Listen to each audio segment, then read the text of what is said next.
অনেকের ধারণা যে শুধু ডায়াবেটিসের কারণে প্রস্রাব ঘন হতে পারে বা ঘন ঘন প্রস্রাব হতে পারে।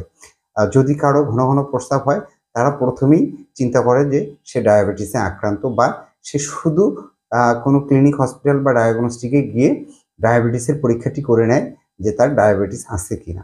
আসলেই শুধু ডায়াবেটিসের কারণে ঘন ঘন প্রস্রাব হতে পারে এমনটা না, আরও অনেক কারণেই ঘন ঘন প্রস্রাব হতে পারে। মূত্রতন্ত্রের যে কোনো অংশে জীবাণুর সংক্রমণ হলে আমরা সেটাকে বলি প্রস্রাবের ইনফেকশন। তাহলে প্রস্রাবের ইনফেকশনের কারণে আপনার ঘন ঘন প্রস্রাব হতে পারে। এবং পুরুষদের ক্ষেত্রে যেটি হয়, বয়স বাড়ার সাথে সাথে প্রোস্টেট বড় হতে থাকে। প্রোস্টেট সুপারির মতো দেখতে একটি মাংসপিণ্ড, যেটি আমাদের মূত্রনালীর চারপাশকে ঘিরে থাকে, এবং বয়স বাড়ার সাথে সাথে হরমোনের পরিবর্তনের সাথে সাথে আমাদের এই প্রোস্টেটটি বড় হতে থাকে। অনেকেরই এই প্রোস্টেট বড় হয়ে যাওয়ার কারণে এই মূত্রনালীটাকে চেপে ধরে রাখে, এবং আমাদের মূত্রনালীটা সরু হয়ে যায়।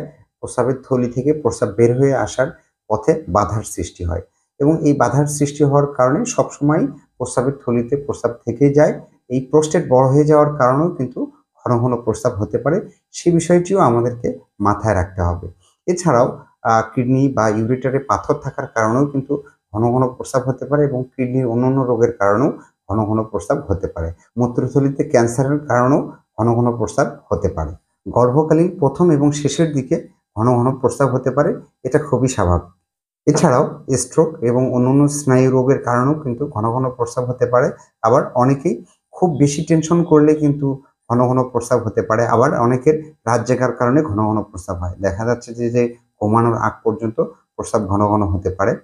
আপনার রক্তে ক্যালসিয়াম এবং পটাশিয়ামের তারতম্যের কারণেও কিন্তু ঘন ঘন প্রস্রাব হতে পারে। তাহলে আপনার ঘন ঘন প্রস্রাব হলে শুধু ডায়াবেটিসের চিন্তাটা মাথায় রাখলেই চলবে না।